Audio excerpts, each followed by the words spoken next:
안녕하세요. 독서연구소 고용수 작가입니다. 여러분 반갑습니다. 제가 지금까지 공부를 하면서 인생을 바꾸는 가장 간단한 방법이 무엇일까 고민을 많이 했었는데 한 가지가 나왔습니다. 그거는 바로 무언가를 적는 겁니다. 간단하죠? 물론 뭐 인생을 바꿀 수 있는 게 많이 있죠. 근데 가장 간단한 걸 말씀드리는 겁니다. 왜냐하면 우리가 어떤 계획이 있거나 어떤 목표를 세웠을 때 그걸 적는 것과 적지 않는 것은 차이가 많이 납니다. 적는 것만으로도 목표 달성률이 또 계획의 실행률이 올라갑니다. 우리가 이제 습관을 형성할 때도 마찬가지인데요. 습관은 되게 중요하잖아요. 우리 인생의 근간이 되는 것인데 좋은 습관을 형성할 때도 그거를 적으면 좋은 습관을 만들 수 있는 확률이 높아집니다. 게다가 우리가 무언가를 적는다는 거는 그 내용을 매우 객관적으로 볼 수 있다는 것이에요. 만약 나에 대해 적기 시작하면은 나를 객관적으로 볼 수 있게 됩니다. 나를 객관적으로 볼 수 있다는 것은 나에 대한 메타인지가 높아지는 거예요. 높은 메타인지는 좋은 전략을 만들 수 있는 토대가 됩니다. 좋은 전략이라고 하는 것은 무엇이냐면 내가 한 가지 행동을 할 때도 효과성과 효율성이 높아지는 거예요. 그런 차원에서 적는 거는 큰 도움을 주죠. 게다가 저번 제가 영상에 말씀드렸던 것처럼 원치 않는 감정을 벗어날 때에도 적는 건 도움이 됩니다. 왜냐하면 우리가 무언가를 적을 때에는 감정에 대해서 이성으로 바뀌거든요. 근데 우리가 원치 않는 감정에 매몰된 상태야. 그럼 그걸 벗어나는 게 중요해요. 근데 그거를 적는 것만으로도 상당 부분 벗어날 수 있을 뿐만 아니라 우리가 그 상황을 이제 적기 시작하면은 내가 이 감정에 매몰됐을 때 나올 수 있는 장기적으로 나에게 혹은 어떤 관계 속에서 안 좋을 수 있는 행동을 내가 무언가를 적잖아요. 피할 수가 있습니다. 그냥 감정에 매몰돼가지고 어떤 우발적으로 행동하는 것이 아니라 장기적으로 나에게 유익이 되는 건 무엇인지를 이제 알게 되는 것이에요. 그만큼 적는 것이 우리 인생을 변화시키고 우리 인생이 성장하고 또 때는 성공하는 데 도움을 주는데 그것보다 더 간단하면서도 훨씬 더 강력한 걸 찾았습니다. 바로 제가 이 책을 읽고 알게 됐는데 우리 인생을 바꿀 수 있는 가장 간단하면서도 가장 강력하면서도 아주 본질적인 것이 무엇이냐면 바로 움직임입니다. 움직임. 움직이는 것만으로도 우리가 얻을 수 있는 효용이 어마어마해요. 예를 들어서 적는 것은요. 우리가 원하는 목적을 이루는 약간 도구 역할을 하는데 이 움직임은 보조 도구가 아니라 그 자체로 목적이 되어서 우리 인생 전반에 정말 엄청나게 큰 도움이 됩니다. 거기에 대해서 매우 매력적인 스토리와 과학적으로 정리한 책이 바로 켈리 맥고니걸의 움직임의 힘입니다. 여기서 말하는 움직임이라는 것은 우리가 말하는 모든 움직임이 다 됩니다. 예를 들어서 우리가 스트레칭을 한달지 아니면 걷는 거, 산책이나 등산이나 달리는 거, 조깅, 마라톤, 다 될 수 있겠죠. 혹은 춤, 또 군무 될 수 있겠고, 요가 될 수 있겠고, 에어로빅도 될 수 있겠고, 그 다음에 우리가 하는 헬스 등 모든 스포츠 다 포함하는 겁니다. 그런데 그 포함한 모든 움직임이 그 자체로 우리에게 주는 효용이 엄청나다는 겁니다. 그래서 지금 당장 움직여라 라고 주장하는 책이 바로 이 책입니다. 그런데 이거를 좀 우리가 존재론적으로 본질적으로 바라볼 필요가 있습니다. 제가 이 움직임이 그 자체가 목적이 된다고 그랬잖아요. 그 이유가 무엇이냐면 책의 앞부분에 나오는데 한번 읽어드릴게요. 되게 중요한 겁니다. 갖가지 근거를 살펴본 결과 생리 기능의 모든 측면은 움직이는 것을 보상하도록 기획됐다고 결론 내릴 수밖에 없다.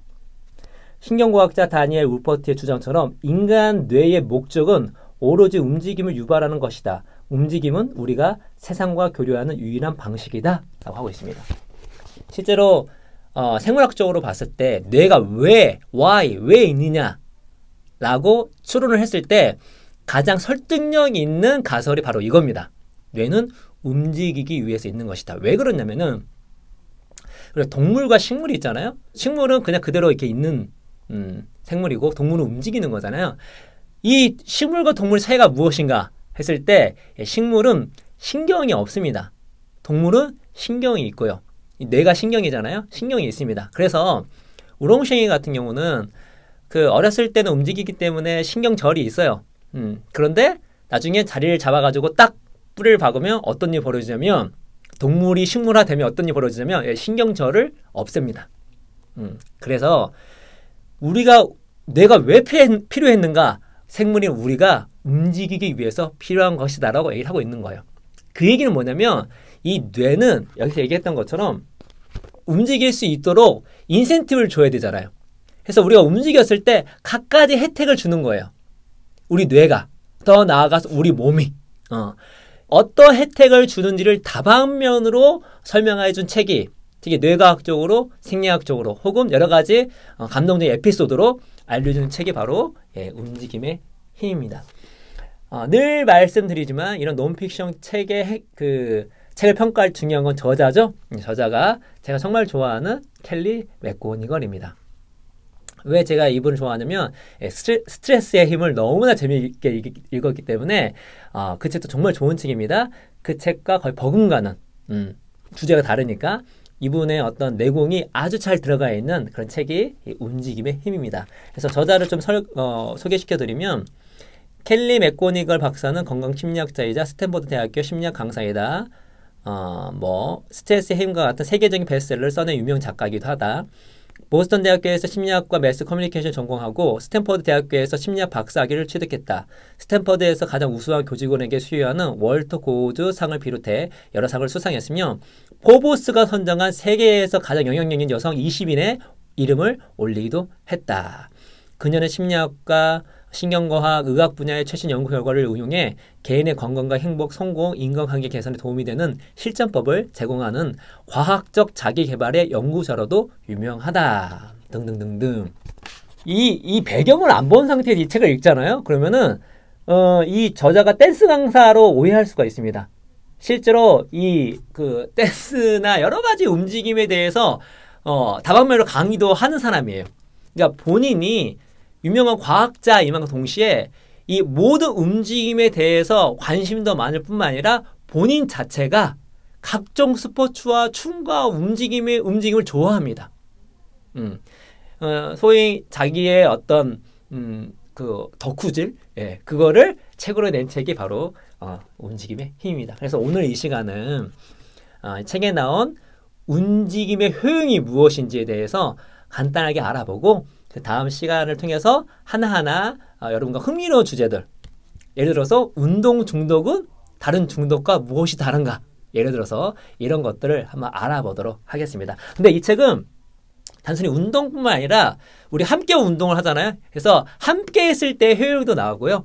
음악을 들었을 때 어떤 일이 벌어지는가 이런 것도 나오고, 그리고 매우 고된 훈련을 했을 때 어떤 일이 나오는가, 그리고 우리가 달리기 할 때 러너스 하이라고 하잖아요. 이게 왜 러너스 하이인가, 왜 그때 우리 쾌감을 느끼는가 등등을 아주 과학적으로 풀어낸 책이 이 움직이는 힘입니다. 그래서 몇 가지를 살펴보면 움직임의 힘에 대해서, 하지만 라이클레는 또 다른 후보 엔도카나비노이드라 불리는 뇌화학 물질에 주목했다. 엔도카나비노이드는 대마초, 마리화나에서 의해 모방되는 화학물질로 통증을 가라앉히고 기분을 고양을 시켜준다. 육체적 수고를 보상한다는 라이클렌의 요건에 딱 들어맞는다. 게다가 대마초의 여러 효능은 운동으로 유발되는 쾌감과 일치한다. 가령 걱정이나 스트레스가 싹 사라지고 통증이 가라앉고 시간이 느리게 가고 감각이 고전된다.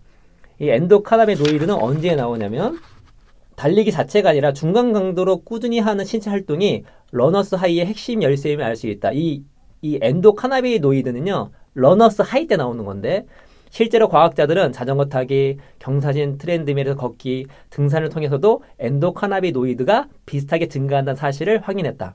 짜릿한 기분을 맛보고 싶으면 그저 시간과 노력을 기울이면 되는 것이다. 그러니까 마약과 같은, 그러니까 마약에 안 좋은 것 빼고 좋은 것만 얻을 수 있는 것이 움직임이고, 연구실 실험에서 흔히 CCK4로 야기되는 공황 발작을 운동으로 예방할 수 있다는 결과가 나왔다. 공황 발작을 예방할 수 있다는 얘기도 나왔고, 아주 간단하게만 읽어드리는 겁니다.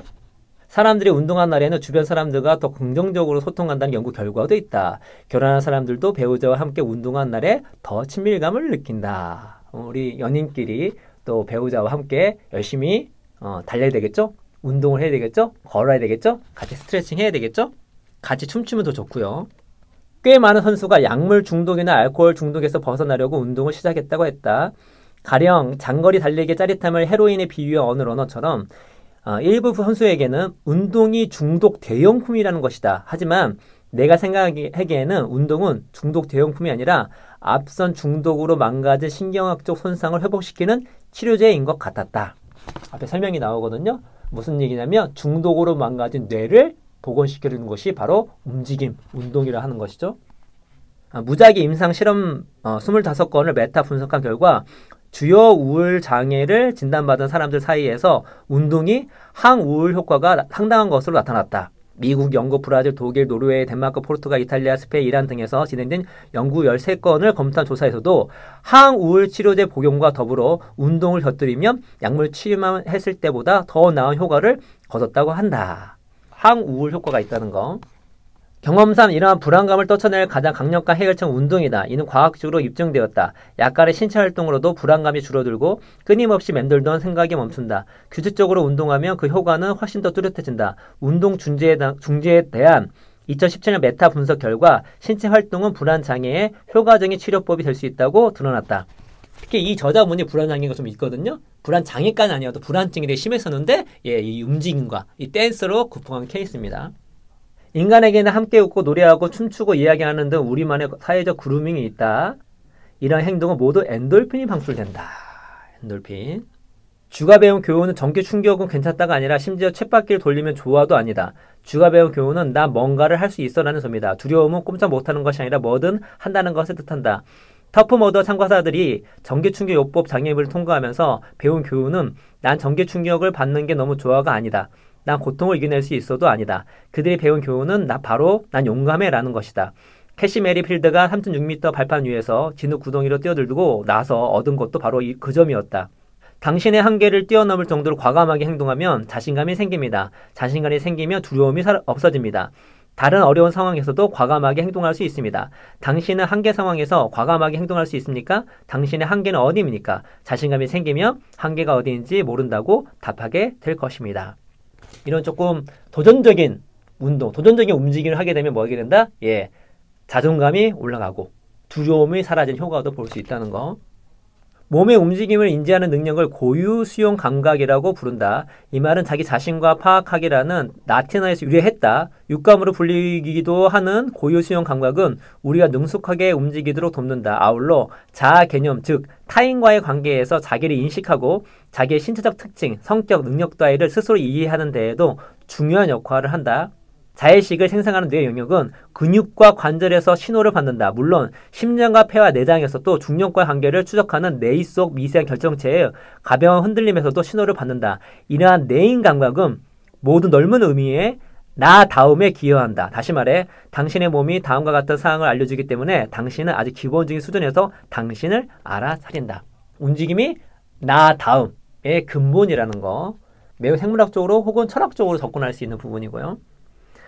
어떤 사람은 자연 속에서 온전한 소속감과 누군가를 진심으로 껴안을 때와 같은 푸근함을 느낀다고 말한다. 이처럼 야외 활동의 심리적 효과는 참으로 심오하다. 한국 서울에서 있는 홍루수목원에서는 우울증 치료를 받는 중년 성인들을 대상으로 매주 인지 행동 치료를 받기 전에 수목원을 걷게 했는데 한 달 후 숲을 걸었던 사람들 중 61%가 차도를 보였다. 병원에서 심리치료만 하는 경우보다 3배 높은 수치였다. 오스트리아에서 시행한 한 연구에서는 기본적인 의학적 치료에 등산을 추가하자 자살을 시도했던 사람들의 자살 충동과 무기력증이 줄어드는 것으로 나타났다. 움직임도 중요하지만 자연 속에서 움직이면 훨씬 더 효력이 크다는 것입니다. 제가 여기서 지금 빼먹었지만 그 움직이는 음악과 내가 좋아하는 음악과 함께하면 훨씬 더 효력이 커집니다. 그런 것에 대해서 아주 과학적으로 많이 나와 있습니다. 2015년 베를린의 우주의학 및 극한환경센터 소속 과학자들이 유콘 아크틱 울트라 대회에 참가한 선수들을 따라 나섰다. 그들은 잔혹한 환경에서 인간의 몸이 어떻게 대처하는지 알고 싶었다. 연구진이 선수들의 혈류를 분석했더니 이리신이라는 호르몬이 엄청나게 높았다. 이리신은 에너지 대사에 관하여 신체가 지방을 연료로 태우도록 돕는다고 널리 알려져 있다. 그런데 이리신은 뇌에도 강력한 영향을 미친다. 뇌 보상 체계를 자극하고 천연 항우울 효과를 주기도 한다. 이리신 수치가 떨어지면 우울증 위험이 높아지는 데 반해 수치가 올라가면 의욕이 넘치고 학습 효과도 높아진다. 아직 인간에게 시도할 준비가 되지 않은 탓에 주위의 뇌에 단백질을 직접 주입하면 위협 앞에서 학습된 무기력과 부동성 등 우울증과 관련된 행동이 줄어드는 것을 볼 수 있다. 혈액 내에 이리신 수치가 높아지면 인지 기능도 향상되어 알츠하이머병 같은 퇴행성 신경질환을 예방할 수 있다. 우리가 운동을 할 때 간단한 운동도 할 수 있지만 우리가 어떤 고통을 견디거나 어려움을 견뎌내면서 하는 운동이 있을 수 있잖아요. 그때 나오는 것이 이리신인데 이리신은 이런 항우울제부터 어떤 뇌 건강까지 도움을 준다라는 내용입니다. 과학자들은 마이오카인이 질병을 어떻게 예방하는지에 초점을 맞춰 연구하고 있는데 사실 이 화학물질은 정신 건강에도 강력한 영향을 미친다. 예를 들어 혈관 내피 성장 인자와 뇌 유래 신경 영양 인자, 뇌에서만 생산된다고 여겨지기 때문에 이런 이름이 붙였다는 뇌세포의 건강을 보호하고 나아가 뇌가 새로운 뉴런을 형성하도록 돕기도 한다. 약물 치료와 전기 충격요법 등 지금까지 알려진 온갖 우울증 치료법도 이러한 뉴로트로핀의 수치를 높여준다. 또 다른 마이오카인은 신경교 유래 신경 영양 인자 어렵네요. 는 중뇌에서 도파민 뉴런을 보호한다. 도파민 뉴런이 파괴되면 우울증과 파킨슨병 등 다양한 장애가 발생한다. 도파민 뉴런의 파괴는 약물 중독의 가장 사악한 부작용 중 하나이다. 운동은 도파민 뉴런을 보존하는 신경영양 인자를 분비하여 이러한 증상을 예방하거나 늦추거나 심지어 뒤집을 수도 있다. 다른 마이오카인들도 뇌 염증을 줄여줘서 신경학적 장애를 예방하고 우울증과 불안 증상을 감소시킬 수 있다. 어떤 마이오카인은 만성 스트레스로 인한 신경 독성 화학 물질을 분해하고 혈류에서 무해한 물질로 바꿔 뇌에 이르게 한다. 이러한 연금술은 실제 보거나 느낄 수는 없지만 우리가 운동할 때마다 몸속에서 쉴 새 없이 이루어지고 있다. 우리가 운동을 할 때 여기 말하는 운동은 무브먼트, 모든 움직임이거든요. 그럴 때 근육에서는 마이오카인들이 나오는데 이것이 제가 지금 읽어드린 것처럼 이렇게 엄청나게 큰 효용이 있다 라는 것입니다. 제가 이 책에 아주 이제 짧은 부분을 특히 이 움직임이 주는 효용과 힘이 무엇인지를 이제 읽어드렸는데 여러분께서 이 책을 읽으시면 우리가 움직이잖아요. 근데 그 움직임이 주는 긍정적 파괴력이 얼마나 큰지에 대해서 과학적으로 알 수가 있고요. 확실히 읽기 전보다 더 움직이게 됩니다. 그래서 저 같은 경우는 이제 아이들이 요즘에 학교를 안 가기 때문에 유치원도 안 가고 그래서 아침에 일어나서 아침밥 먹기 전에 같이 운동을 하거든요. 제가 이 책을 읽고 그래 아이들하고 이왕 이렇게 된 거 같이 운동도 하자 하고 있습니다. 제가 이제 이 책을 여러분께 추천해 드리는 이유는 무엇이냐면 이 책의 마지막 한 부분을 더 읽어드릴게요. 이겁니다. 이러한 경험은 나한테만 국한되지 않는다. 세상 어디를 둘러봐도 활발하게 활동하는 사람들이 더 행복하고 만족스럽게 살아간다. 걷기, 달리기, 수영, 댄스, 자전거 타기, 중량 들어올리기, 요가, 각종 구기 종목 등 뭐든 상관없다. 규칙적으로 운동하는 사람은 목적의식이 더 뚜렷하고 감사와 사랑과 희망의 감정을 더 많이 경험한다. 공동체에 대한 유대감이 더 강하고 외로움에 시달리거나 우울증에 빠질 가능성도 더 낮다. 살아가는 내내 이런 장점을 누린다. 이는 사회 경제적 계급에 상관없이 누구에게나 적용되며 어느 문화에서나 보편적으로 나타나는 것 같다. 게다가 신체 활동의 심리적 사회적 효과는 특정한 신체 능력이나 건강 상태에 좌우되지 않는다. 그래서 만성 통증에 쌓인 사람이나 지체 장애인, 정신적으로 육체적으로 심각한 질병에 걸린 사람, 심지어 호스피스 케어를 받는 사람들 사이에서도 효과가 입증되었다. 새로운 희망과 의미, 소속감 등 앞에서 언급한 즐거움은 건강한 상태가 아니라 바로 움직임과 밀접하게 연결되어 있다. 네, 모든 사람에게 남녀노소 상관없이 내가 신체가 어떤 상황 가운데 있다는 것도 상관없이 내 정신 상태가 어떤 상태에 있는 것 상관없이 도움을 주는 것이 바로 움직임 그 자체라는 것이죠. 그래서 앞으로 제가 한 5번 정도 이걸 찍어 드릴 텐데 저와 함께 달려가면서 움직임의 힘이 얼마나 대단한지 같이 알아봤으면 좋겠다는 생각이 들면서 오늘 이야기는 이것으로 마치도록 하겠습니다. 여러분 감사합니다.